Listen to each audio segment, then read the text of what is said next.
Right.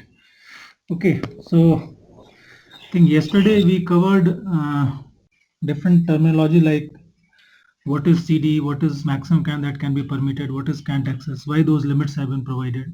So those things we covered in last class. Now we'll come to transition portion of the curve.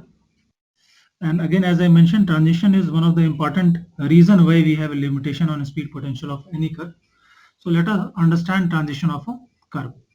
So transition basically is an easement curve introduced between straight and curved track to facilitate gradual change of curvature and super elevation from straight track to curved track.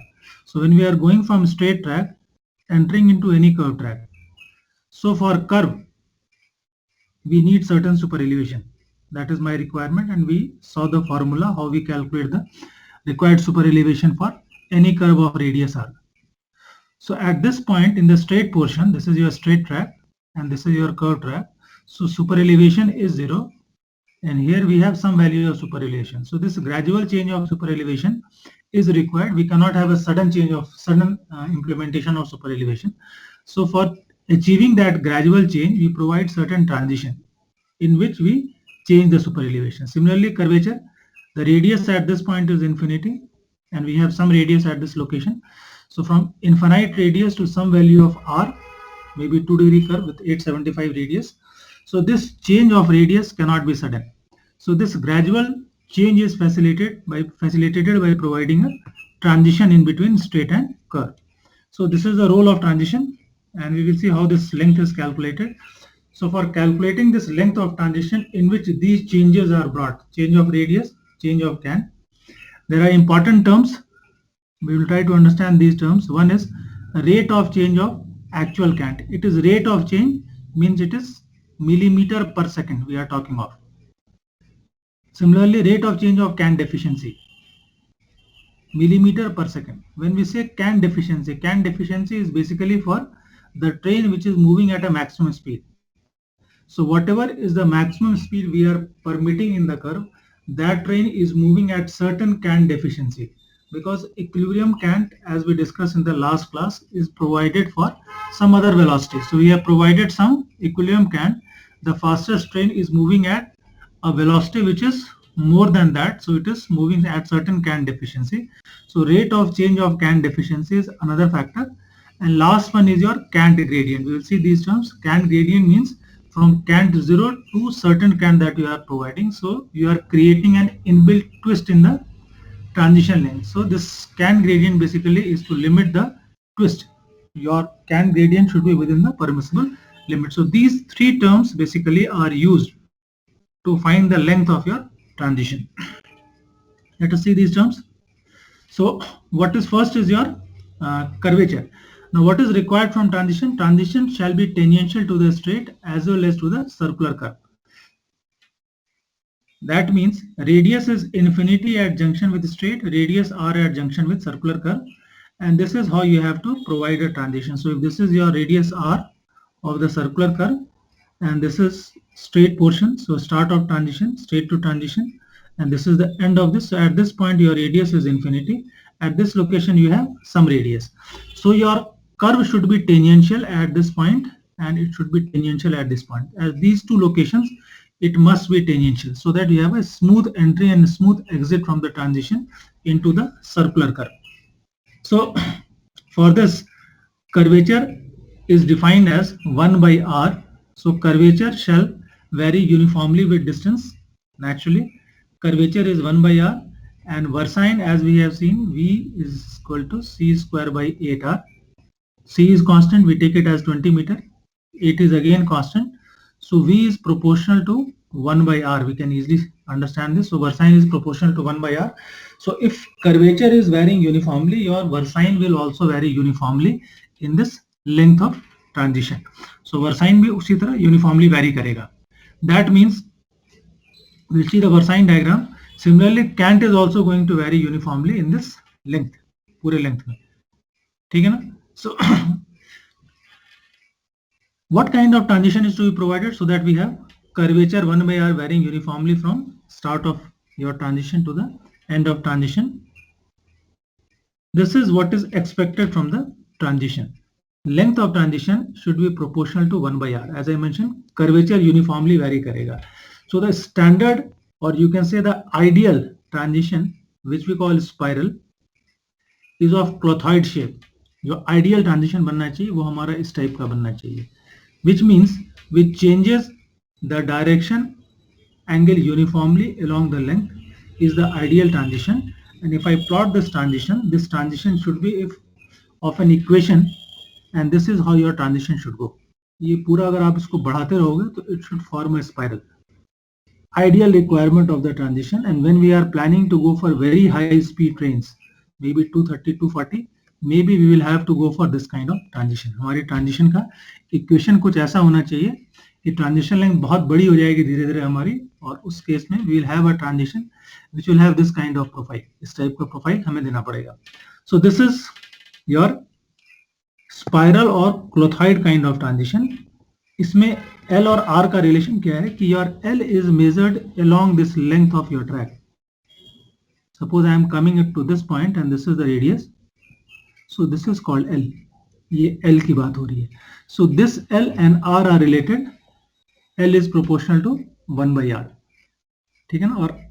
और whatever you को जो भी constant की value आती होगी, but relation ये इस L के term में है. Along the track. Normally when we lay our transition, we don't take along this length. It is basically in this format. We will see what our format is. So this means हमारी जो transition है, we are going for a cubic parabola kind of transition, and we say that x is proportional to 1 by r. That means इसका मतलब ये निकल रहा है कि if this is the location of my transition and this is the common tangent point, so I take this as x, and this is your parabolic transition. This transition is not going to rotate in a spiral manner. It will take this kind of profile. ये कुछ इस type का profile लेता है. And we say that this distance, we calculate this, y is equal to x cube by 6rl. हमारा ये parabolic equation है transition का. So this is how we are laying our transition. Had we gone for ideal laying of our transition as per clothoid, my transition would have been like this. But it is not what only Indian Railway is doing. It is the international practice. Most of the railways are going for this cubic parabola kind of transition, for the reason that, as you can see in this figure, I have plotted both cubic parabola and clothoid. अगर आप देखोगे तो ये दोनों कुछ distance तक they almost overlap each other. And normally your transition length इस length के जितना दूर तक ये ओवरलैप करता है उतने देर तक में जो अभी हमारी ट्रांजिशन लेंथ है नॉर्मली, तो उस लेंथ तक ये दोनों ऑलमोस्ट एक दूसरे से मैच करता हुआ चलता है. Moment you go for very long value of transition length, may be this becomes a better layout, but for a smaller length of transition जो हमारी 180 और 200 मीटर के आसपास तक भी अगर हम जाते हैं, they are almost overlapping with each other. So there is not much difference in the layout of a spiral and cubic parabola until the deflection from the state is approximately 4 meter and deflection angle up to 12 degree due to large radius. तो अगर ये deflection angle आपका बढ़ जाता है, deflection angle means अगर आपने ये लिया है, finally you take some point here, if this becomes more than 12 degree, in that case maybe the profile is going to be different. But normally in our situation we are within this limit, so most of the railways, they are for a lower speed train, for the kind of semi speed train that we are running, they are going for cubic parabola, and that is the standard layout of your transition. So this is the formula that we have for cubic parabola. Y is equal to x cube by 6rl, where r is the radius of circular curve and l is the length of transition. So as I mentioned, if मैंने ये parabola अगर ये लिया है and this is my common tangent, this is start of transition, so state to transition, this distance is y is equal to x cube by 6rl, where यहाँ तक ये transition जा रहा है. After that you have a circular curve, so your radius start from here. R is the radius of circular curve, L is the length of transition. It should be like this, but normally हम लोग इसी format में field measure करते हैं. थोड़ा error रहता है straight length में और उसके, बट एक्चुअली ये फॉर्मूला इस फॉर्मेट में बना हुआ y is equal to x cube by 6rl. हम लोग नॉर्मली इसी लेंथ को लेकर के अभी इसको प्लॉट कर रहे हैं, ठीक है ना. तो this is the standard formula. अगर आप फील्ड में इनिशियली जब ले करते हो तो आपको ऐसे ही ले करना है, ये ऑफसेट के फॉर्म में y is equal to x cube by 6rl करके इस ट्रांजिशन को ले करना है. You have to come to this point and then from here you will have your circular curve. So this is the standard formula for cubic parabola. Now taking this transition, my Versine diagram and cant variation is going to be in this format. So as you can see, my Versine, what was V? V, as I mentioned, is C square by 8R. So that is V is proportional to 1 by R. So अगर 1 by R हम कहते हैं कि इस format में uniform means Versine is also going to vary uniformly from this location to this location. This is the start of transition. So if I term this as straight to transition, this is transition to curve, this is curve to transition, and this is transition to straight. So my Versine diagram is going to be like this, uniformly varying in the transition length, uniformly decreasing in the transition length. Similarly, I am increasing my cant from 0 to the value required for circular portion of the curve, and this is how my cant is also going to vary linearly. So this is the standard diagram, or you can say standard format in which Versine and cant is going to change in my curve. Okay, so why we are going for cubic parabola? The advantage is laying of your cubic parabola is far easier as compared to your clothoid. अगर आप machine में देखोगे, machine में पता नहीं आपने कभी देखा है कि नहीं, मशीन में देखना, उसमें जब आप ALC को यूज करते हो किसी ट्रांजिशन को अटेंड करने के लिए, तो in ALC there is a provision where it asks you कि आपका ये क्लोथॉइड है या क्यूबिक पैराबोला है. ये आपसे पूछता है cubic parabola means linear variation कहता है इसमें, means Versine is varying linearly. आप कभी भी देखना उसमें एक लीनियर का ड्रॉप डाउन मेनू आता है जिसमें पूछता है कि your Versine is varying linearly or it is in a clothoid manner. So normally we are going for linear variation of Versine. That means we are going for cubic parabola when we are talking of attending our transition. Reason is there is an ease of setting, laying and maintenance. ये तीनों में cubic parabola आसान होता है because mathematical formula is simple. So mathematically we can calculate different x and y, and then we can all easily lay those kind of transition in field. So that is an advantage, and it is acceptable. World over it is acceptable. Now when we insert a transition insert करने का impact क्या आता है? Now this is my circular curve. This is the, जब मैं construction में कहीं भी ले करता हूँ तो normally we identify these two locations, और इन दोनों के बीच में इनिशियल अलाइनमेंट हम इस टाइप से बना देते हैं. जब हम ट्रांजिशन ले करते हैं, what happens, this circular curve shifts inside because of your transition that you are providing. ये ट्रांजिशन जो है आप ऐसे प्रोवाइड करते हो कि this is your, earlier you surveyed your track and you decided these two locations as the start and end of curve. So if length of transition is L, this transition will start L by 2 distance from this 0 point. This is 0 dash. Similarly, it will end L by 2 distance away from this. So this becomes your start of transition, state to transition. ये point हो गया. This is your transition to curve. This is your curve to transition, and this is your transition to straight. So these two distances are L by 2 and L by 2. This is the standard method of laying. और इसके अलावा और किसी तरीके से आप ले भी नहीं कर पाओगे. जैसे ही आप ट्रांजिशन लेंथ बढ़ाते हो तो आप इसको यहीं रखते हो, आप ट्रांजिशन लेंथ को चेंज कर देते हो, ठीक है ना. So your centre of this transition always remains at the same point जब भी आप इसको ले करने की बात करते हो. सो this is L by 2 and this is L by 2. Now because of this what happens, your complete curve has shifted inside. अगर आप देखोगे तो ये पूरा पोर्शन यहाँ के फिर कनेक्ट हो जाता है. यहाँ पर द रेडियस, यहाँ का जो रेडियस था वही रेडियस आपने यहाँ अचीव कर लिया है. So both are parallel to each other. This curve and this curve, they are parallel to each other. अगर आप इस नीचे वाले सर्कुलर कर्व को एक्सटेंड करोगे, if I extend this circular curve, it will go like this. ये इसी, अगर मैं इन दोनों सर्किल को बनाता तो ultimately this is how it is going to be. ये यहाँ से ये कुछ इस टाइप से बन जाता, ये सर्किल अंदर की तरफ आ रहा है. तो कंप्लीट सर्कुलर शिफ्टेड इनसाइड, ये पूरा ही अंदर चला आया है आपका, ठीक है ना. ये पूरी सर्किल बाहर की तरफ चली गई है, अंदर की तरफ मतलब इनसाइड की तरफ आ गई है. So this shifting, this is called shifting of curve. ये कर्व पूरा आपका इनसाइड शिफ्ट कर गया है, and this has happened because of providing transition. Originally you decided this as the alignment. इसलिए कई बार जब आप कंस्ट्रक्शन में काम करते हो, अगर किसी ने ये कैलकुलेशन ठीक से नहीं किया है तो he is making a formation as per this standard drawing that he has got from the headquarter. उसने ये दो लिंक बना लिया और फॉर्मेशन इसके हिसाब से बना लिया. बाद में जब आप ले करने जाते हो, you provide a transition, and because of this transition your track is shifting inside, और आप देखोगे आपके फॉर्मेशन नहीं बने हुए यहाँ पर. So you must ensure that your formation is wide enough to account for this shifting of your curve because of this transition, ये आपको देखना पड़ेगा अगर आपने ये ध्यान नहीं दिया शुरू में और सर्कुलर अलाइनमेंट के बेसिस पे फॉर्मेशन बना लिया. So widening of your existing formation is not an easy job. You must take care of this. You must take this into account when you are designing your alignment of formation. So if you see this is called shifting of curve, and what this value of shifting is, अगर मैं इसको calculate करने की कोशिश करूं, so this value of shifting is going to be, this is my transition, as I mentioned, this is my 0 point, यहाँ था circular curve हमने ऐसे बनाया था, this is my transition, and this is my circular portion of the curve. So this radius was r. Similarly, this radius becomes r, and as I mentioned, my complete circle has shifted inside. So if I extend this, ये कुछ इस type से shift कर जाएगा. ये dotted line जो है, यही सर्किल, ये दोनों पैरेलल चल रहे हैं. This line and this line, they are parallel to each other, and it has shifted inside. So this is how the shifting has taken place. Now this is the length of transition. यहाँ से यहाँ तक ये length of transition है. As I mentioned, this is center line, so this becomes L by 2. This becomes L by 2. This shifting, since it is parallel to each other, तो ये shifting और ये shifting बराबर होगा. ये दोनों shifting जो है, क्योंकि पूरी कर्व आपके अंदर जा रही है, so these two shiftings are going to be same.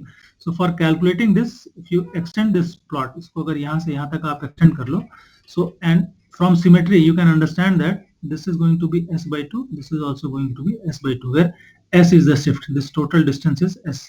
यहाँ से यहाँ तक के S है, ठीक है ना. So what is this S by 2? ये जो वैल्यू यहाँ से यहाँ तक आ रही है, using the formula of cubic parabola. There can be many method of calculating. Simplest method is, this is L by 2, so X is L by 2, as we have seen in the formula. This is S by 2, so Y is equal to, as I mentioned, Y is equal to X cube by 6 RL is the formula. अगर इस formula को use करें, so Y becomes S by 2. In this case, S by 2 becomes X cube. X cube means L by 2 whole cube by 6 into R into L. अगर इसको extend करें हम लेकर के, तो this becomes ये L cube by 2 to 4 to 8 into 6 into 1 by RL. So if you see this becomes S by 2 becomes equal to L square by 48R. So S by 2 becomes L square by 48R. That means S, the total shift is going to be L square by 24R. So you get the value of shift as L square by 24R. This is how your curve has shifted inside. ये curve यहाँ से आपका इतना shift कर गया, और ये आपको ये जो कैलकुलेशन है कर्व शिफ्ट करने का मतलब, अगर मैं पुराने कर्व पे जाऊं, if I go to this point, that means if my original alignment was this location, this is the shifting which is L square by 24R. Now suppose initially I have a curve where I have provided length of transition as L1 and R is a radius R1. ठीक है, तो equivalent circular curve हमने यहाँ बनाया था alignment का, और accordingly this was my shifting. So my curve is now at this point with respect to the original curve के हिसाब से इतना शिफ्ट कर गया. Later on I decide to increase the length of transition L2, which will be required when we are planning to increase the speed, and radius as R2. ये दो मैंने finally change किया. That means now going to be, suppose I have increased the length of transition by L2, so this is going to be L2 and this is going to be your L2. So this was your R1, this becomes your R2, this green one was your L1, this green one was your, ये दोनों का मैंने length of transition same माना, and this becomes your L2 now, and this becomes your L2. So length of transition you have changed, radius you have modified. Earlier it was a 2-degree curve with 875, now it has become a say 1-degree curve with 1750 as the radius. Length of transition you have increased. So in this case your shifting is now going to be, ये यहाँ से यहाँ की जो shifting है, this is going to be L2 square by 24R2. ठीक है, तो initially this shifting from original curve was L1 square by 24R1.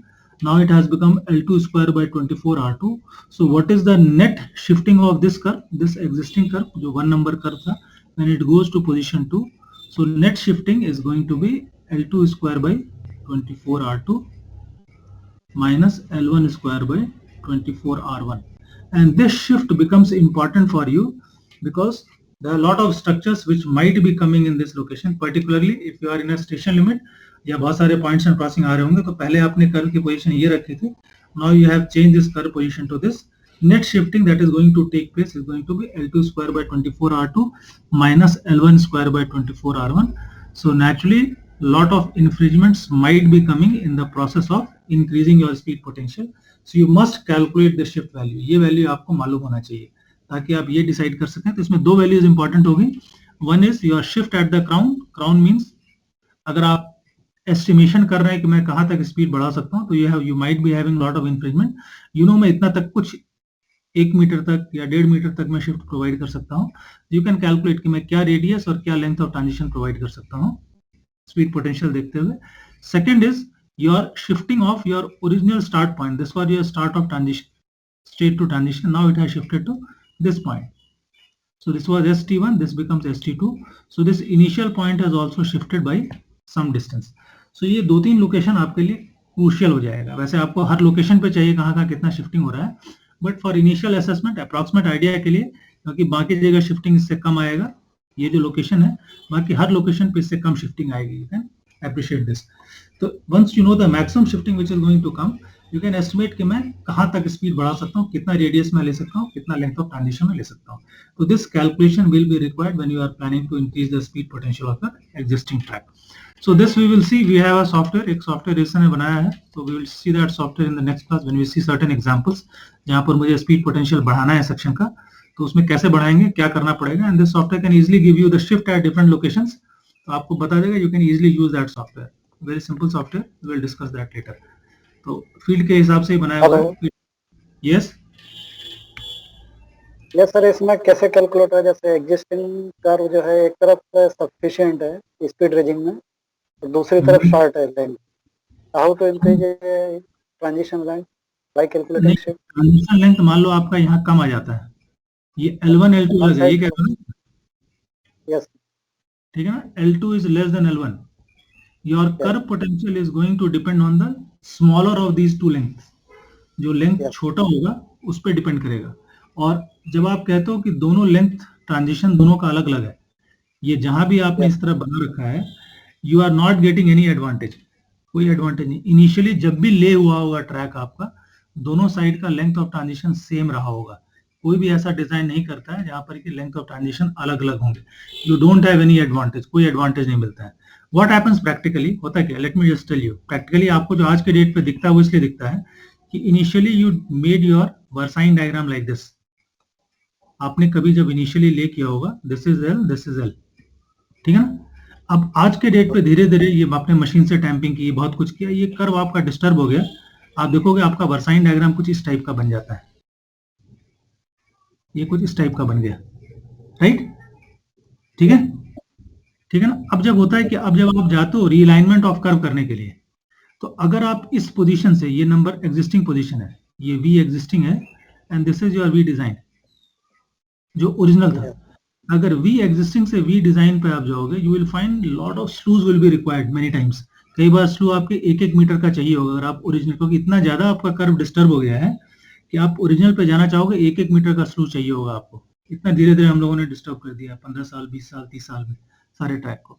तो अब हम क्या करते हैं, when we go for realignment of curve, we are going for a best fit curve. तो हम क्या करते हैं, इसको अपनी जो नेट ट्रांजिशन बनाते हैं वो कुछ इस टाइप से बनाते हैं. अब हमने वर्साइन डायग्राम को कुछ ऐसा बना दिया. ये अब लेंथ ऑफ ट्रांजिशन L1 हो गई, ये L2 हो गई, और इस केस में मेरी स्लूज की वैल्यू हो सकता है ये 110-120 मिलीमीटर तक में हो जाए, क्योंकि एग्जिस्टिंग प्रोफाइल के हिसाब से ही हमने फाइनल कर्व अब डिसाइड कर लिया है. Yes, are you getting me. ठीक है ना. तो जब हमने इस टाइप से कर लिया, तो मेरी लेंथ ऑफ ट्रांजिशन अब दोनों साइड अलग अलग हो गई. एक साइड हो सकता है कि 80 हो, एक साइड हो सकता है 120 मीटर हो. It is quite possible. ठीक है. जब भी आप इस टाइप की सिचुएशन में जाते हो, इस टाइप की सिचुएशन आती है, आप ये पाओगे कि आपकी वर्साइन डायग्राम जो है, ये वर्साइन डायग्राम कंप्लीट यहाँ पर कांस्टेंट रेडियस अचीव करना आसान नहीं होगा आपके लिए. ठीक है ना. ये रेडियस आपका थोड़ा बहुत वेरी करता रहेगा. आप जब भी स्मूथनिंग करोगे, आप देखना कांस्टेंट रेडियस आपके लिए अचीव करना थोड़ा डिफिकल्ट होता है. अगर मैं इसी केस में वर्साइन डायग्राम बनाऊं, let me just take this. Ideally ये इस टाइप से वर्साइन डायग्राम बनना चाहिए था. ये मेरा सेंट्रल पोर्शन है. So my versine diagram should have been like this. Let me just make this versine diagram.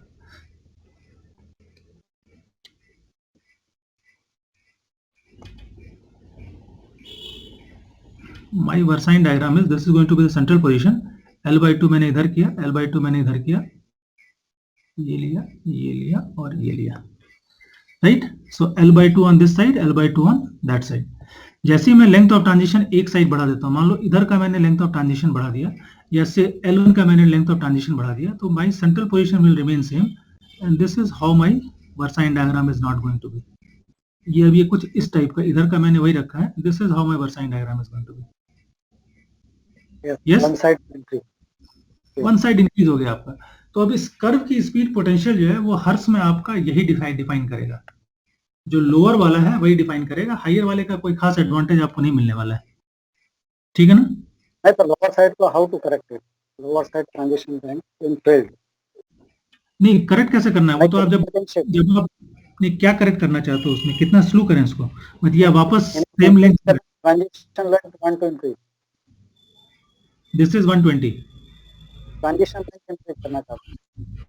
नहीं, ट्रांजिशन लेंथ ठीक करने का तरीका हमने बताया कि अगर आप ओरिजिनल ट्रांजिशन लेंथ पे लाना चाहोगे, अगर इसी पे लाना चाहते हो, जैसे दोनों साइड बराबर ट्रांजिशन लेंथ हो जाए, तो कई बार आपके स्लूज बहुत ज्यादा हो जाएंगे. आप आराम से कर सकते हो, कोई दिक्कत नहीं. स्लूज कैलकुलेट करो, जितना स्लूज चाहिए उतना स्लूज अचीव करो. देखो जैसे आज के डेट पे अब ये ट्रांजिशन लेंथ आपका यहाँ तक चला गया, means this transition is going like this. ये ट्रांजिशन करीब यहाँ जा रहा है आपका, यस, और ये ट्रांजिशन आपका यहाँ जा रहा है. ठीक है ना? तो ये ट्रांजिशन यहाँ एंड कर रहा है, स्टार्ट हो रहा है, और ट्रांजिशन एंड यहाँ हो रहा है. होगा? हो रहा है ना? अब जब आप इसको वापस लाना चाहोगे इस पोजीशन पे, तो आपको करना क्या पड़ेगा, यहां से स्लू करके इस अलाइनमेंट पे वापस लाना है. तो आपको स्लूज प्रोवाइड करने पड़ेंगे कैलकुलेट करके, जो कि realignment of curve, which is not part of this course, but realignment of curve calculation में आप जो भी Versine अचीव करना चाहते हो, we have to go for realignment calculation. और रीअलाइनमेंट कैलकुलेट करके कितना स्लूज कहां पर चाहिए we can calculate. Second summation of first Versine, first summation of Versine, जो मैनुअल में आपके एग्जांपल दिया हुआ है, उस कंसेप्ट को यूज करते हुए we can decide the slews. But normally what happens when my curve is very much disturb, जो इस केस में दिख रहा है, उसको जब मैं ओरिजिनल पोजीशन पे लाना चाहता हूं, my slews becomes very high, और आप मशीन से उतना स्लू नहीं कर पाओगे. If you are planning to go for manual correction, yes, but machine से इतना ज्यादा स्लूज, 1 मीटर स्लूज आप एक बार में नहीं कर पाओगे, या 400-500 मिलीमीटर भी स्लूज आता है. You will have to go for multiple slews by the machine. अगर आप मशीन यूज करना चाहते हो, एक बार आपने किया, फिर दोबारा किया, फिर तिबारा किया, हो सकता है 3 से 4 टैंपिंग में आप उसको वापस ओरिजिनल कर्व पे ले पाओ. But every time you have to go for recalculation. यही क्वेश्चन आपका यही था ना? यस. तो अभी हो क्या रहा है कि ओरिजिनल जब भी कर्व बना होगा, दोनों साइड के ट्रांजिशन लेंथ सेम ही डाले होंगे. There is no advantage in having different transition length at both ends. कोई एडवांटेज नहीं है इसका. ठीक है ना? कोई भी एडवांटेज नहीं है. हर में ट्रांजिशन लेंथ उसने सेम डाले होंगे. अभी भी जब आप कर्व को ठीक करते हो, जैसे मान लो आपने डिसाइड किया कि आज के रेट पे 100 स्पीड है और मैं फाइनली 160 स्पीड अचीव करना चाहता हूँ. ठीक है? तो जैसे मान लो ये वाली कर्व आपकी आज के रेट पे है, आपको मालूम है कि ये इसकी स्पीड पोटेंशियल मेरी 110 kmph है. अब मैं कर्व नया बनाना चाहता हूँ जिसकी स्पीड पोटेंशियल मुझे 160 kmph करनी है. अगर 160 kmph करनी है मतलब मुझे एक तो रेडियस ईज आउट करना पड़ेगा. तो मे भी हो सकता है ये कर्व अब शिफ्ट होकर के कहीं यहाँ चले गए. इट इज क्वाइट लाइकली कि ये कर्व शिफ्ट होकर के अब यहाँ चला आएगा. इसका रेडियस आपने चेंज कर दिया. Now you have change the radius completely. So equivalent circular curve कहीं यहाँ चला आएगा आपका. आपने रेडियस ही चेंज कर दिया and then you will find the transition length. इसके ट्रांजिशन लेंथ कुछ ऐसे आएगी, ये कुछ यहाँ से यहाँ तक ट्रांजिशन लेंथ आएगी. So this Versine diagram now becomes, अगर इसका Versine डायग्राम बनाओगे तो it will become something like this. A new Versine diagram is going to come with complete change of starting point and complete change of end point. ठीक है? Radius आपने ease out कर दिया है, so complete curve ही आपकी change होगी. अब now you have to decide, आपकी जो एग्जिस्टिंग कर्व थी वो यहाँ पर थी, जिसका रेडियस हो सकता है 550 मीटर हो. मैं एग्जांपल ले रहा हूँ, बहुत शार्प ले रहा हूँ. Now you have come to this radius, which radius is 1750 metre. दोनों का रेडियस आपने कंप्लीटली चेंज कर दिया. अब इस कर्व से अगर आप इस कर्व पे जाना चाहते हो, यू कैन जस्ट इमेजिन आपको ये ट्रैक को यहाँ से इतना स्लो करना पड़ेगा. Yes, can you appreciate? ये इतना स्लो करना पड़ेगा. जब आप इतना स्लो करोगे means you are making completely new curve now. ये बहुत ज्यादा स्लूज है. वी हैव सीन कैलकुलेशन कई बार इतना आ जाता है कि 20-20 मीटर 30 मीटर के भी स्लूज आ जाते हैं अगर बहुत शार्प कर्व से आप स्पीड 160 करना चाहते हो तो means you are now going to lay a completely new curve. एक नया फॉर्मेशन बनाओगे और न्यू कर्व बनाओगे. तो अब ये तो कंप्लीटली मतलब न्यू कर्व कंस्ट्रक्शन हो जाएगा अगर आपका बहुत ज्यादा चेंज हो रहा है रेडियस में और शिफ्टिंग बहुत ज्यादा हो रही है तो यस अगर ये अगर माइनर चेंज है तो आप आरओसी कैलकुलेशन करो उसका। आरओसी कैलकुलेशन का मैं आपको दिखाऊंगा, एक सॉफ्टवेयर बना हुआ है और बहुत सारे सॉफ्टवेयर बने हुए हैं। आप एग्जिस्टिंग वर्साइन डाल दो उसमें और आप फाइनल जो कर्व चाहते हो उसकी वर्साइन डाल दो। जैसे जैसे मैं आपको एक इसी केस में बताता हूँ। आप सॉफ्टवेयर है इरेसन वेबसाइट पे लोडेड है, कई लोगों ने सॉफ्टवेयर बना रखा है, मुझे लगता है 10-12 सॉफ्टवेयर घूम रहे हैं मार्केट में। तो you can use any software like in this case suppose if I take this as the curve and this curve has been disturbed like this, ये आज के डेट पे डिस्टर्ब होकर कुछ ऐसा वर्साइन बन गया है, जबकि एक्चुअली ये वर्साइन कैसा होना चाहिए था, ये वर्साइन ऐसे होना चाहिए था, ऐसे होना चाहिए था, ठीक है ना। So this is your V existing जो कि डिस्टर्ब है और ये वी प्रपोज है जो आप फाइनल चाहते हो, ठीक है। So what you have to do is V existing को आप सॉफ्टवेयर में डालो, it will suggest you a new versine trying to bring it close to the best fit curve. हो सकता है वो इस पे ना आ पाए, ओरिजिनल पे ना आ पाए, but will try to give you a best fit curve. हो सकता है दोनों का ट्रांजिशन लेंथ वो चेंज कर दे और एक बेस्ट फिट कर्व देगा to have a minimum slow and almost trapezoid लाएगा। हो सकता है ये लेंथ L1 कर दे, ये लेंथ L2 कर दे, तो वो सॉफ्टवेयर आपको दे देगा। देयर इज अ मेथड, वो कैसे यूज करता है, सेकंड समेशन ऑफ वर्साइन का एक कंसेप्ट होता है, उसको यूज करके it is going to give you a result. Yes, and then your slews required to bring it to this position may be something, हो सकता है कई जगह 50 मिलीमीटर है, कई जगह 60 मिलीमीटर है, right. So this is basic. Hello, बोलो बोलो।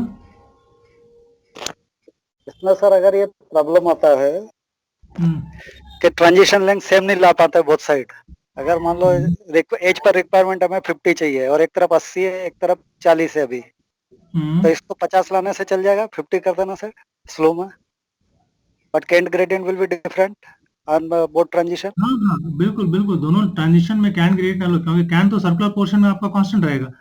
अगर आप इसको बनाना चाहो, ठीक है, मैं आपको समझ गया आपकी प्रॉब्लम क्या है, ठीक है। देखो मैं बनाता हूँ, मैं दोनों साइड बनाता हूँ।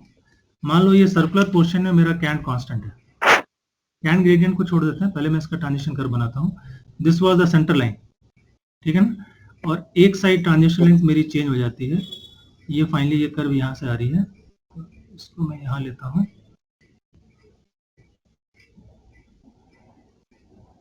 दिस गोज लाइक दिस, और यहाँ पर ये सेंटर था, इसका ट्रांजिशन लेंथ मैंने चेंज कर दिया, this is L1, this is L2, right. Radius यहाँ पर चूंकि वर्साइन यहाँ पर कांस्टेंट है और कैंट भी कांस्टेंट है, तो इसकी लेंथ आपने L1 कर दी, इसकी लेंथ आपने L2 कर दी, यही किया ना आपने इसमें? Yes yes sir. ठीक है, तो इसमें क्या दिक्कत आएगी? वो जब स्लू कैलकुलेट करोगे ना तो स्लू में इसके हिसाब से कैलकुलेट करके देगा ना आपको। तो कैंट में ट्रांजिशन लेंथ में भी very on both side. Yes yes, it doesn't matter, it doesn't matter except for क्या होगा कि इसका स्टार्टिंग पॉइंट यहाँ हो जाएगा, इसका स्टार्टिंग पॉइंट तो हो सकता है कि स्टार्टिंग पॉइंट इसका यहाँ पर x1 पे स्टार्ट हो, इसका स्टार्टिंग पॉइंट यहाँ से जो डिस्टेंस है ये x2 हो जाए, राइट, ठीक ना। बट ये होगा, हो सकता है, कोई दिक्कत नहीं है इसमें। Yes okay okay, so this is called shift, so you have to calculate shift at different location and we will see one example देखेंगे तो मुझे लगता है ज्यादा अच्छा समझ में आएगा। so okay, now coming to your length of transition, length of transition कैसे कैलकुलेट करते हैं? so let us see this situation जो normally हमारी अंडरस्टैंडिंग है। this is my circular curve, this is my cant which is required, so cant required for certain speed, हमने एक कोई equilibrium speed decide किया होगा जिसके लिए हमने कर्व को डिजाइन किया है। so for v equilibrium speed हमने ये cant डिसाइड किया। my maximum train is the fastest train is moving at some speed which is equal to v maximum, so this train which is moving at the maximum speed is moving at certain cant deficiency, इसमें कुछ cant deficiency, इसके requirement थी इतने cant की, but you could not provide that cant, आपने cant सिर्फ इतना provide किया है, so this vehicle is moving at some cant deficiency and this is how your cant and cant deficiency diagram is going to be.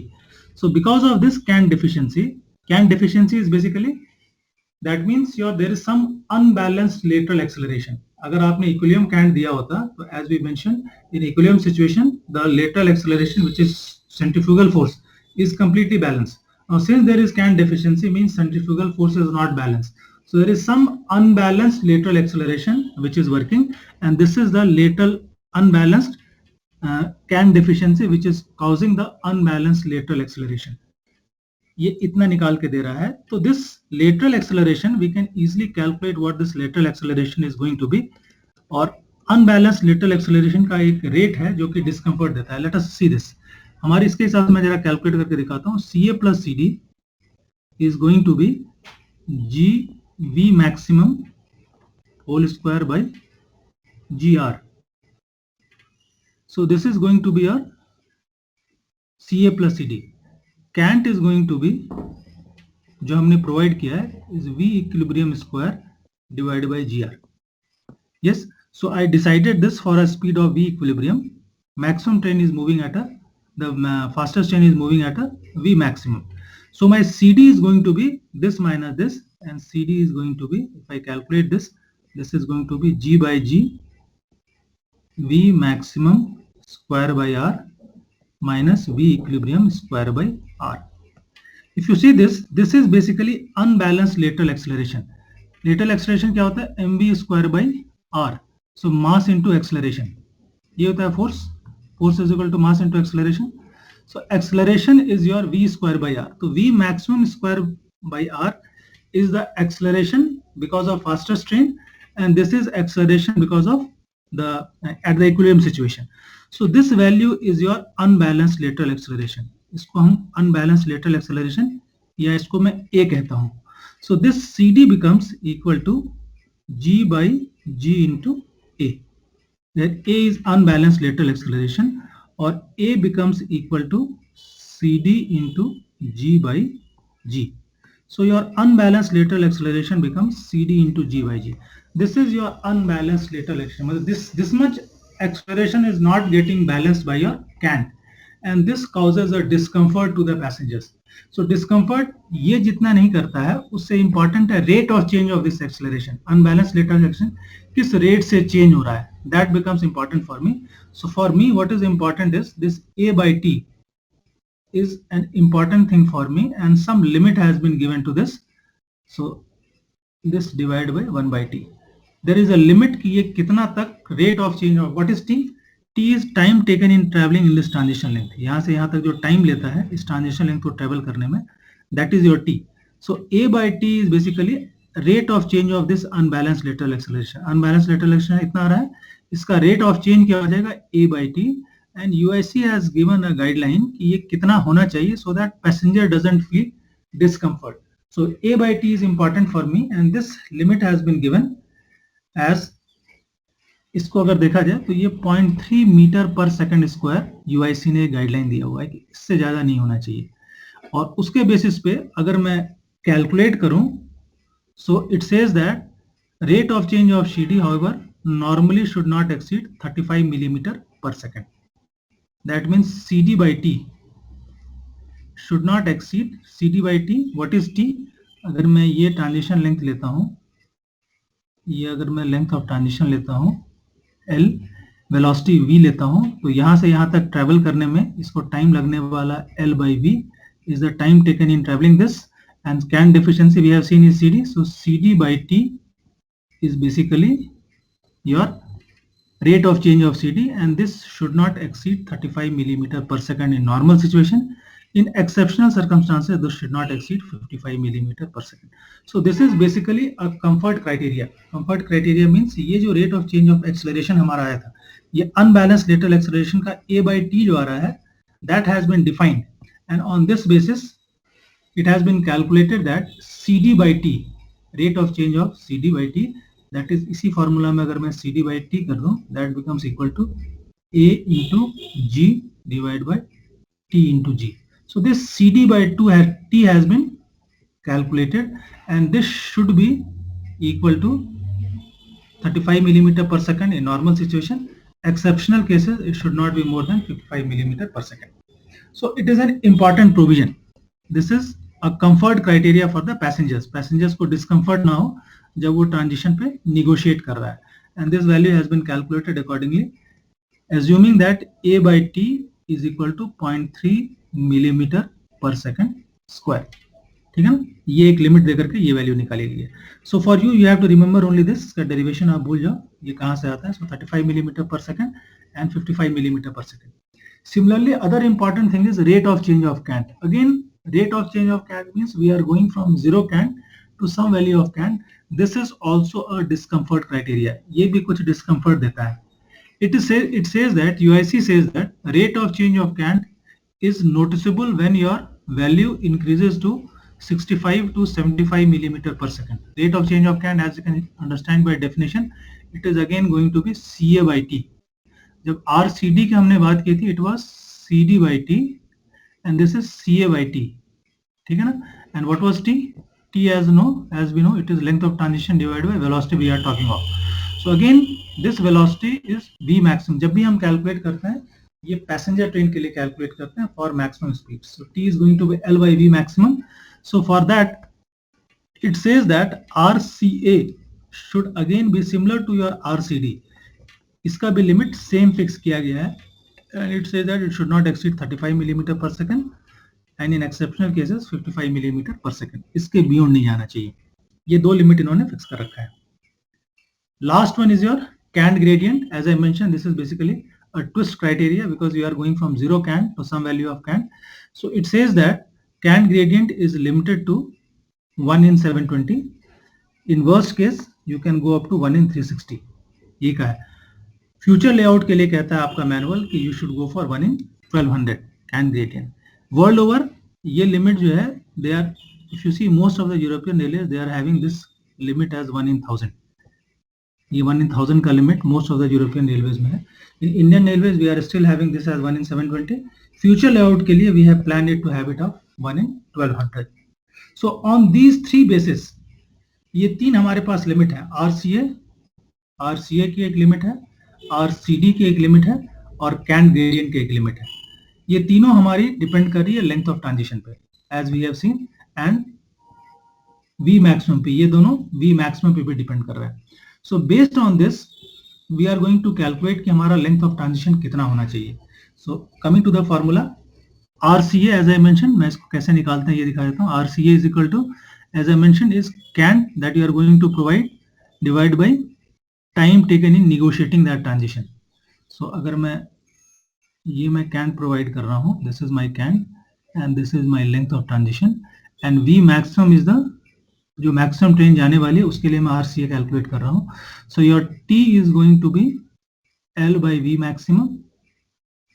So RCA is going to be CA by L by V maximum, and if you see this formula, this becomes equal to CA into V max divided by L, or L becomes CA into V max divided by RCA.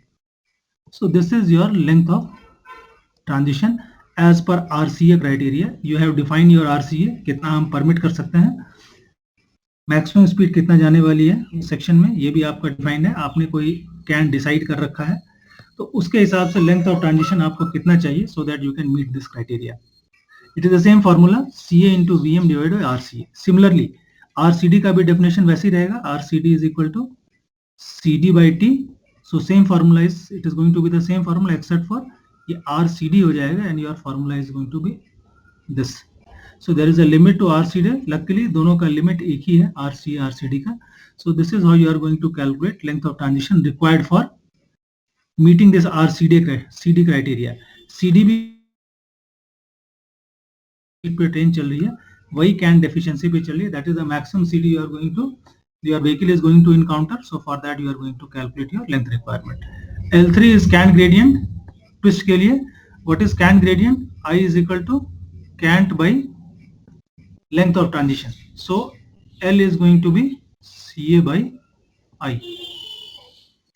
This is going to be cant by I. So length is going to be cant by your cant gradient.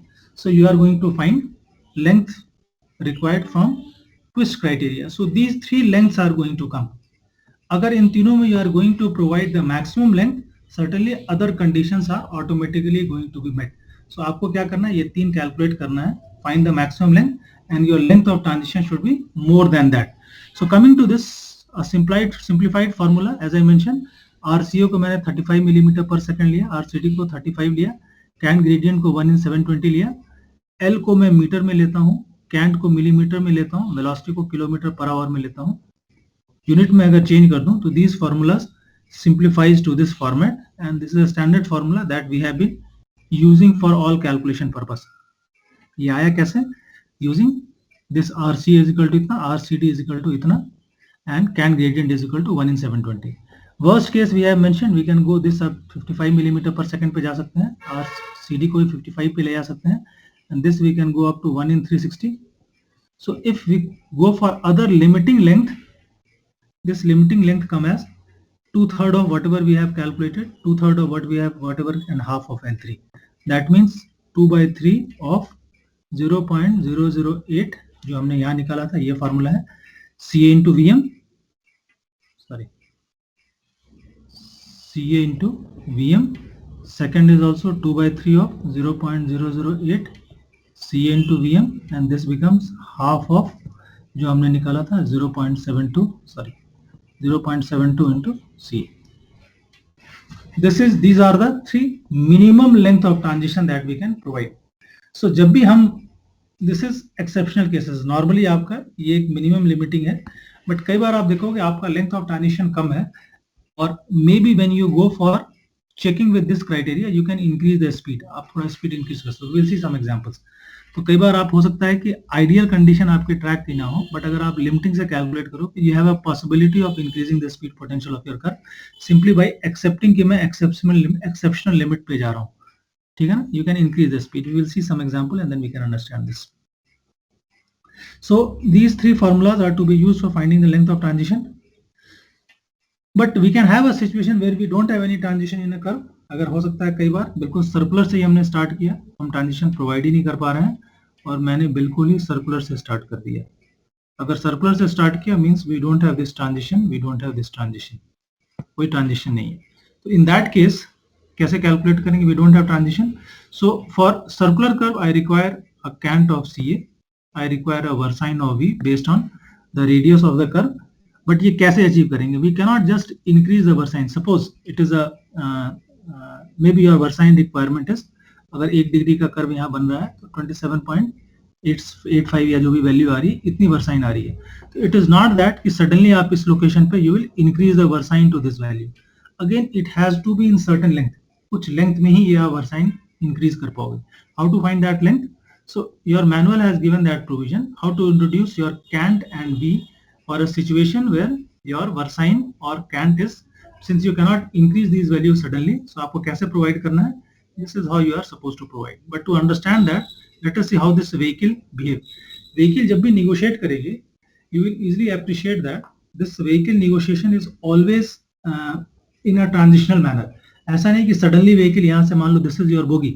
एक bogie अगर मैं लेता हूँ जिसमें एक wheel यहाँ पर है, एक wheel यहाँ पर है, तो when this vehicle is negotiating this, there is R is infinity and then you have suddenly some R. जब व्हीकल इसको निगोशिएट करेगी, late us see the versine that is coming. कैसे ये बन रहा है? इसका सेंटर पार्ट लेते हैं, यहाँ पर सेंटर पार्ट, यहाँ पर ये वर्साइन की वैल्यू 0 आ रही है. ये अगर मैं कॉर्ड लेता हूँ तो this versine is going to be 0 at this point. यहाँ पर ये वर्साइन 0 आ रहा है. जैसे ये सर्कुलर कर्व में एंटर करती है, जस्ट हैव अ सिचुएशन, ये versine it will start getting some versine value, और जब पूरी सर्किल में चली जाती है it will get some versine value, and this versine value is the versine value of circular portion of the curve. So when your both the bogies has entered into the circular portion of the curve, then only you are getting complete versine. Before that, your versine is slowly and gradually increasing from 0 to this value. ये धीरे से increase कर रही है, and ultimately your versine as encountered by the vehicle is not a sudden versine, but it is an increase in versine from 0 to some value in this length of the bogie. ये bogie की length है, इतने length में ये increase कर रही है. Versine from 0 to this value. So you can see there is never a sudden increase in versine. कभी भी नहीं होता है, हर समय ये कुछ लेंथ में ये इंक्रीज होता है, ये वर्साइन जो है, राइट. सो अगर बोगी लेंथ 2 मीटर है, means this increase is going to be in a length of 2 metre from this point to, जब तक रेयर यहाँ से यहाँ तक नहीं जाएगा, ये 2 मीटर में ये वर्साइन आपकी इंक्रीज करेगी. So this length is going to be 2 metre, right. So this is when we have a bogie with 2 axles. But actually when we talk of our train, जब हम ट्रेन की बात करते हैं तो पूरी ट्रेन जो है बेसिकली वो इनकाउंटर इस वर्साइन को अपने पिवट टू पिवट डिस्टेंस पे करती है. ये तो एक बोगी का एग्जांपल है, but ultimately it is the pivot to pivot distance between two bogies of our coaches जिसमें कि ये व्हीकल इनकाउंटर करेगी. तो for that your effective transition length which we call virtual transition is bogie experiences changing versine and the bogie length effectively becomes the transition length. So it is not, we are not talking of this. Basically we are talking of pivot to pivot distance between the bogies and effectively that becomes the transition length. So taking that into consideration, हम लोगों ने कहा है कि हम लोग एक हमारी गाड़ी जो है, दो भी physically we have not provided any transition, हमने physically कोई transition नहीं provide किया है, but my vehicle is getting a virtual transition automatically by the method of negotiating a curve, and this length we have taken as for BG, this is IRPW में 14.785 metre दिया हुआ. This is your pivot to pivot distance. So for all practical purpose, this is the transition length that you are going to take, 14.785. ठीक है ना, center to center distance. And if you take 14.785, इसका मतलब क्या निकल रहा है कि if I am coming from straight going into circular portion of the curve, this is my radius of curve, मैं इसमें enter कर रहा हूँ. So I am encountering a virtual transition and this transition is starting from इसके आधा distance से यहाँ तक के बीच में. In between these two I will provide these variation of versine and cant. That means this is going to be 14.785 by 2 on this side, 14.785 by 2 on this side. My curve is going to start from this point only, यहीं से start हो रहा है, but my cant will be provided in this length. ठीक है ना, and my increase of this cant will start from this location. यहाँ से start करेगा ये cant हमारा यहाँ से यहाँ तक जाएगा. अदरवाइज कर्व हमारी यहीं से ले हो रही है, जैसे ले हो रही है यहीं से ले हो रही है, बट कैंट हमारा यहाँ से यहाँ तक इंक्रीज करेगा. That means cant is provided in virtual transition length, half in straight and half in circular portion of the curve, right? So if I provide a cant in this virtual transition length of 14.785 only, इतना ही में हम provide करना है मुझे इस situation में. So we cannot provide any cant because we have a limit of cant gradient of 1 in 720 and 1 in 360. So minimum we can go up to 1 in 360. 1 in 360 से 14.785 metre में जितना कैंट पॉसिबल है उतना ही हम circular curve में cantt provide कर सकते हैं, उससे ज्यादा हम नहीं प्रोवाइड कर सकते. If we have this kind of situation we don't have any transition. So naturally taking this 1 in 360 into account, अगर 1 in 360 को लेते हैं at this cant gradient, what we will find is maximum cant that we can provide is around 40 millimeter. So if my curve is not having transition, so I am going to provide a cant of 0 at this point, and finally at a length of 14.785 I am going to provide a cant of 40 millimeter, which is going to continue in the circular portion of the curve. So in circular portion of the curve, maximum cant that can be provided is 40 millimeter. उससे ज्यादा आप provide कर ही नहीं सकते हो, ठीक है ना.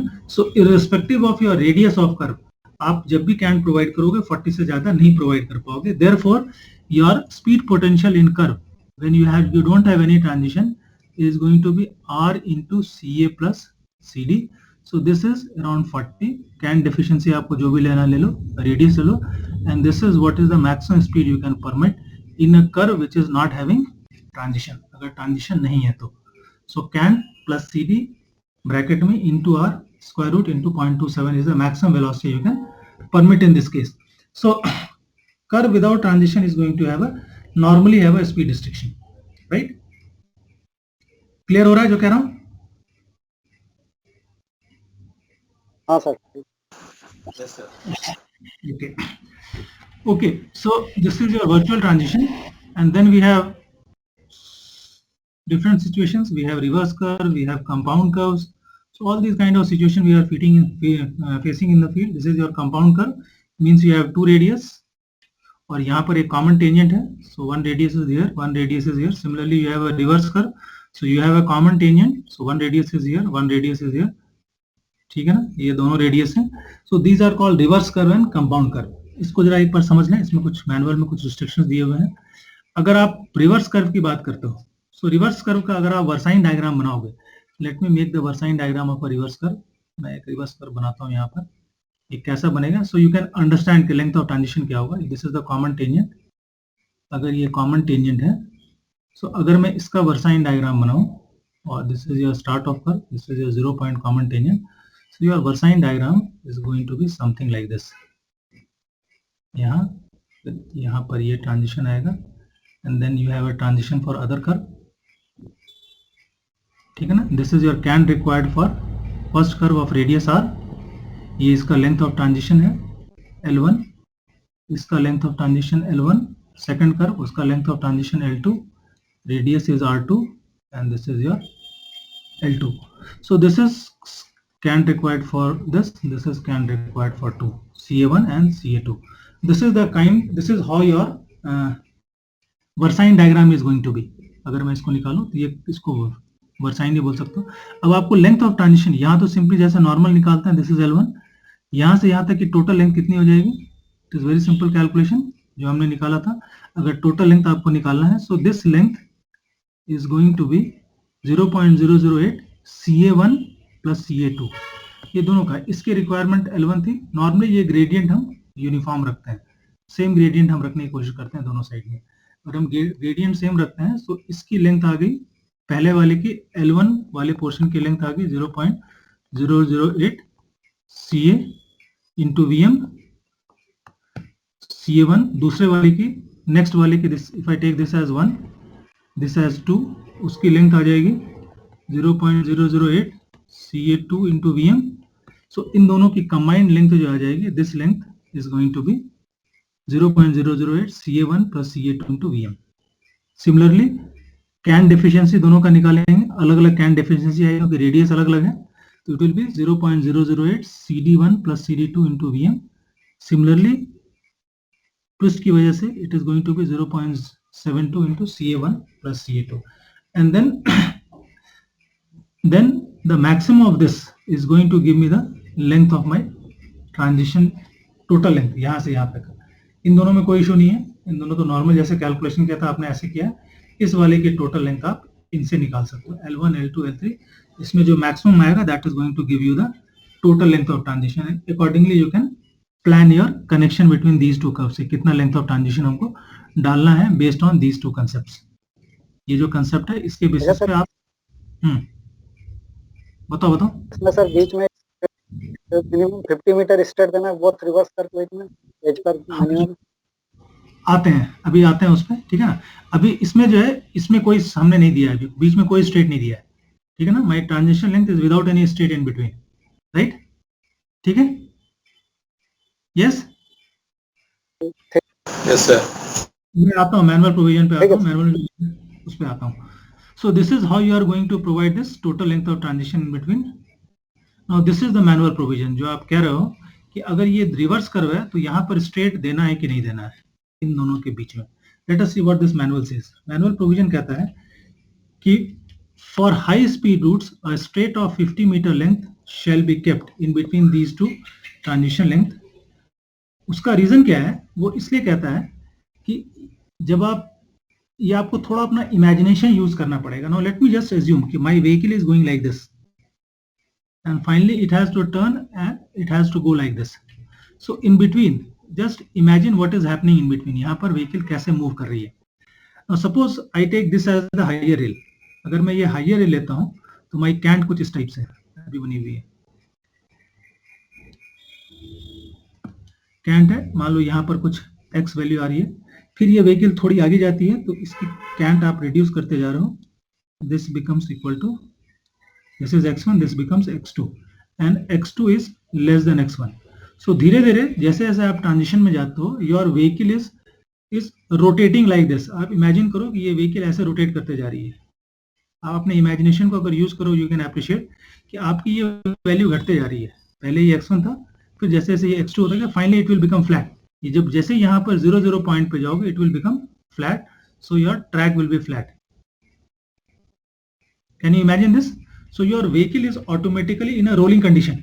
ये इस टाइप से रोल कर रही है अबाउट इट एक्सिस. अगर मैं ये व्हीकल बनाता हूँ, सो दिस व्हीकल, ये अगर ये मैं इसको इंक्लाइन कंडीशन में डालूं, so as it is coming out from the transition, it is trying to roll in this direction. Yes, can you appreciate this? ये समझ में आ रहा है? Yes, sir. तो ये आ रहा sir, vehicle, yes sir, yes, this vehicle is rolling like this. जब ये रोल करती है तो now after this as it goes to the other curve, you can just imagine now this rolling is continuing in opposite direction क्योंकि ultimately अब ये इस cantt पे आने वाला है.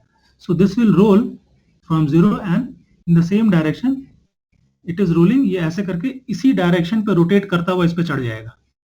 Yes, ठीक है ना? So your vehicle is rolling like this और यहाँ से continuation में अगर जाता है तो ये rolling continue करते हुए ये अपना कैंट लेता हुआ आगे चली जाएगी. आपको कोई जर्क नहीं पता चलेगा वहां पर. लेकिन अगर आपने यहाँ पर इसको फ्लैट छोड़ दिया, जो कि नॉर्मल कर्व में हम डालते हैं, आपने यहाँ पर फ्लैट छोड़ दिया तो इसकी रोलिंग टेंडेंसी जो ये जा रही थी, जैसे ही आप 0 पे आए, means your vehicle has come to a flat position. Flat position पे अभी इसकी जैसे ही आप 0 पे आते तो ये अभी भी इसमें रोलिंग की टेंडेंसी है, लेकिन आपकी ट्रैक अब स्ट्रेट है, यहाँ पर फ्लैट है. तो जब ये फ्लैट है तो ये व्हीकल ये रोलिंग कंडीशन से स्टेबलाइज करने में अपने आप को it take certain time and this time has been found to be 1.5 seconds. ये फिर थोड़ा इधर आएगी, फिर देखेगी नहीं मैं रोल नहीं कर सकता हूँ, फिर वो स्टेबलाइज करेगी. So there will be some oscillation in this vehicle and this time for stabilization is going to be 1.5 second. And based on this it has been decided that अगर आप कंटिन्यूएशन में कर्व नहीं provide कर पाते हो to give some straight length so that your vehicle stabilizes before it negotiates another curve. Otherwise, you will have a very bad running in that patch. Could you appreciate? समझ में आ रहा है? Yes sir, ठीक है ना? तो यही reason है कि बीच में 50 मीटर स्ट्रेट कहा गया देने के लिए. This 50 metre has been calculated based on some speed of 125 and 130 के आसपास. ये स्टेबलाइजिंग टाइम इतना आ रहा है तो कितना मिनिमम लेंथ चाहिए हमको. So on that basis, it has been decided you must give this much length in between, else continue your transition. इसी तरह जैसे भी इसमें continue कर रखा है without straight, or give minimum 50 meter distance so that you don't have bad running in between. So this is your manual provision that has been given, and it says that if I go to this, otherwise increase the transition length to eliminate the straight. Else you have a straight of 50 meter. और you don't have a straight. लेकिन 50 से come straight देने का कोई मतलब नहीं है. This is the reason. So in if neither of the above two are possible then kindly don't go above 130 kmph on BG. That is what manual says. Right? ठीक है. इसमें सर या तो 0 रख सकते हैं या 50 मीटर या 50 मीटर. अगर आपको 20 रखने की नौबत आ जाती है तो kindly eliminate that 20 also, make it 0. Yes? Yes sir. Okay. So this is what your manual provision says as far as reverse curve, and reason as I mentioned is your rolling tendency of the vehicle when it is coming out from the curve. Similarly for compound curve, if we have a compound curve, this is how your compound curve is. Compound curve का कैसा बनेगा Versine diagram? अगर आप compound curve मैं बनाता हूँ, this is my R1, this is the common tangent and then I have a radius R2. So this is your R1, this is your R2. दे देता हूँ यहाँ से यहाँ तक जाने में, मतलब दोनों का डायरेक्शन एक ही है. So your versine diagram is going to be something like this. यहाँ यहाँ यहाँ यहाँ. This is how your compound curve is going to be. This is your CA1, this is your CA2, and if in between you have provided a transition, ये छोटा सा transition यहाँ provide किया है, similar to what we saw in this case. This length, this length क्या होगा जैसे हमने वहां कैलकुलेट किया था, this will be CA1 minus CA2. This effective is CA1 minus CA2. This is a variation of CAN. So this length is going to be maximum of these three. 0.008 CA1 minus CA2 into VM, 0.008 CD1 minus CD2 into VM, and then this 0.72 CA1 minus CA2. So this is how your Versine diagram is going to be, and this is how you are going to calculate the length in between. अगर इस type की situation आ जाती है तो आपको इस concept को use करके maximum of these three is going to be the length of this transition connection. ये ध्यान रखना, अदरवाइज कई बार यहाँ ट्रांजिशन कनेक्शन में लोग कैलकुलेशन गलत करते हैं. They start getting either of these conditions are not met and either you are going for a unsafe situation or you are going to have a bad running क्योंकि ना आप RCA condition हो सकता है ना मीट करो, ना RCD condition meet करो, या हो सकता है ट्विस्ट के कंडीशन को ना मीट करो. So you must calculate this intermediate length of connection using these three formulas. Maximum of these three is going to decide your length of transition in between. So if length is coming less than the virtual transition, इस situation में कई बार होगा कि ये हो सकता है ये कैलकुलेशन किया आपने और ये length virtual transition which is 14.785 as we have seen, bogie to bogie distance. Common transition is deleted and can't is run out in the length of virtual transition. अगर ये सिचुएशन ऐसी आ गई कि ये लेंथ बहुत ही कम आ गया, उस केस में the concept that we used when we were providing curve without transition shall be provided in this case, and common transition is deleted.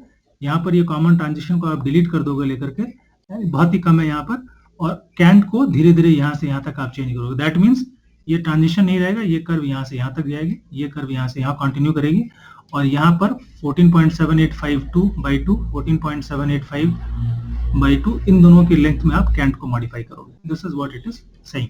So this transition is going to be eliminated and cant is going to be modified, क्योंकि इतना छोटा length है, इसमें there is no point in having this transition. इस type का variation की कोई जरूरत नहीं है. So continue like this, common tangent पे सिर्फ कैंट को आप वेरी कर दो वहां पर. यस, क्लियर है? Yes, sir. Okay, so this is regarding compound curve.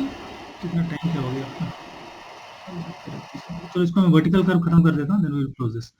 If we have a vertical curve, normally we are not taking care of our vertical curves. Construction के टाइम में जो देख लेते हैं वही देखते हैं. Maintenance के टाइम में we are not bothered about vertical curves. But there are certain instructions on vertical curves. These are two type of curve. This is called summit curve. As we can see, this is one curve. Another curve, this is called summit curve. Similarly, you have this kind of variation. This is called summit curve. This is called sag curve.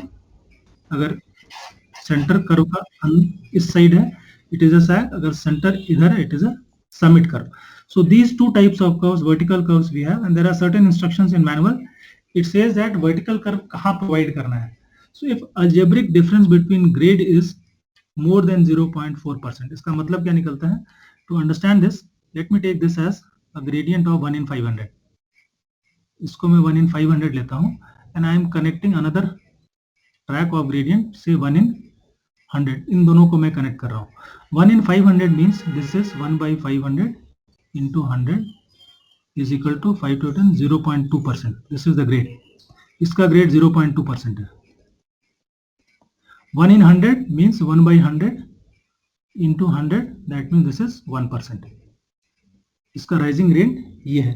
If algebraic difference is more than 0.4%, इसमें algebraic difference कितना आ रहा है? It is 1% minus 0.2%, that is equal to 0.8%. So algebraic difference is more than 0.4%. In that case, these are to be connected by a vertical curve. यहाँ पर आपको vertical curve design करना है. लेकिन if this is less than 0.4%, let me take another situation. मैं ये एक लेता हूँ, दूसरा ये सिचुएशन लेता हूँ. लेट दिस बी 1 in 500 जो हमने लिया था, एंड लेट दिस बी से 1 in 200 अगर मैं लेता हूँ, तो दिस वाज 0.2%, 1/2 इसका हो जाएगा 0.5%, 200 में 0.5%. So algebraic difference is going to be 0.5 minus 0.2 is equal to 0.3%. 0.3% is less than this 0.4%. That means यहाँ पर आपको वर्टिकल कर्व नहीं प्रोवाइड करना, वो अपने आप ट्रैक को आपको डिजाइन नहीं करनी है. ऑटोमेटिकली ये कनेक्शन आप जैसे प्रोवाइड कर रहे हो, इसी ग्रेडियंट पे कनेक्ट कर दो, वो उसी ग्रेडियंट पे आपको कंटिन्यू करना, अलग से वर्टिकल कर्व डिजाइन करने की जरूरत नहीं है. So this is what this provision says. So algebraic difference between grade is, if it is more than 0.4%, you have to design a vertical curve, a connection of this type, जिसका radius आप define करोगे और उस radius के हिसाब से आप connection provide करोगे. This radius can be anything, कोई भी रेडियस का आप कर्व, जैसे नॉर्मल हम लोग टेंजेंट लाइन में कनेक्ट करते थे, वैसे ये कर्व आपको डिसाइड करना पड़ेगा. But your manual says what should be the radius, वो एक लिमिट प्रोवाइड करता है रेडियस का.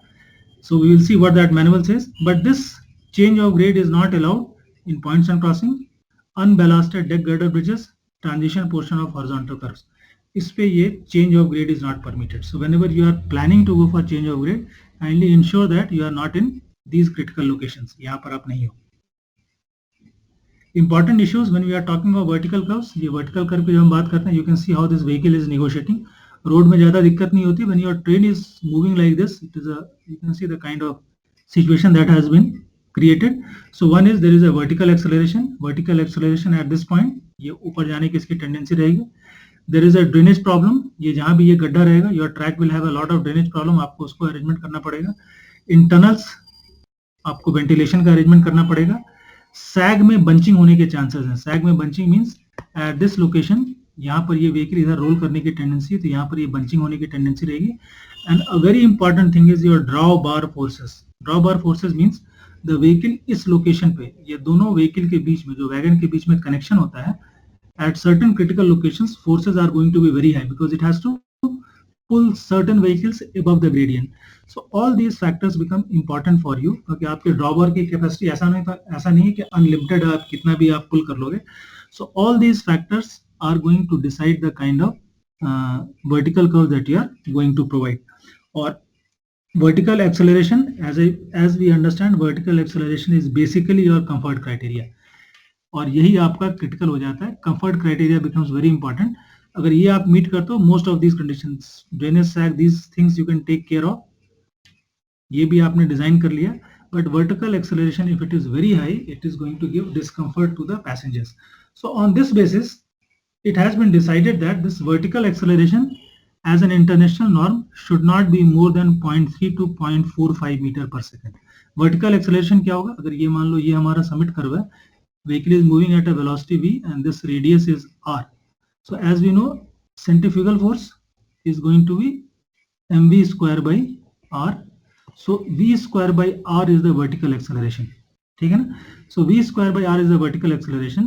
This is acceleration. It says that this vertical acceleration should be less than this value, less than 0.3 to 0.45. तो आपकी vehicle की जो भी स्पीड है, मान लो मैं डिसाइड करता हूँ 130 kmph के लिए मैं व्हीकल रन करना चाह रहा हूँ, तो मुझे क्या रेडियस में प्रोवाइड करूँ ताकि my vertical acceleration is less than 0.3 to 0.45. That means my radius should be less than equal to v square divide by 0.3 to 0.45. ठीक है ना? So on this basis, depending on my velocity, अगर मैं 130 लेता हूँ तो मेरी रेडियस की क्या लिमिट होनी चाहिए, 160 लेता हूँ तो मेरी रेडियस की क्या लिमिट होनी चाहिए. सो on this basis your manual has decided, I think 130 या 160 के हिसाब से इसने कुछ कैलकुलेट किया है. And this is what they have calculated. They say that your radius of vertical curve for group A routes should be minimum 400 metre, for B route, for C and D and MG route it should be like this. So this is how your radius of vertical curve has been defined, and accordingly you have to design your vertical curve, particularly in construction, because maintenance में we are not taking care of vertical curves. तो आपको इतना decide करके देना है. ठीक है ना? In addition to that, when your vehicle is negotiating a curve, as I mentioned earlier, there is a curve resistance. So if there is a gradient and there is a curve resistance in between, some grade compensation is required to be provided, and this is what this grade compensation has been given. It says that 0.04% per degree of curve is the grade compensation आपको provide करना है. So आपने जो भी grade डाला हुआ है, मान लो आपने gradient डाला है 1 in 100 का, 1 in 100 का gradient डाला है, means 1% का gradient है आपके section में, and if there is a curve, then this grade is to be compensated by 0.04% per degree of curve. जो भी डिग्री ऑफ कर्व है, मान लो 1 डिग्री ऑफ कर्व है, तो your grade will be 1 minus 0.04, तो दैट विल बी 0.96. आपको ये grade provide करना है. So this is how you have to take care of your grade compensation. So grade compensation means because of gradient and because of curve, because of these two additional forces are going to come, so you cannot change the curves, you have to reduce the grade in between. आपको grade को modify करना है. This is how you have to modify the grade, so that resistance is taken care of. Normally this problem will comes when you are talking of ruling gradient, because ruling gradient is defining the capacity of your vehicle. So जहाँ ruling gradient पे आप जाते हो, वहीं आपको normally grade compensation की जरूरत पड़ेगी. ठीक है ना? So I think that is all regarding this basic concept of curves.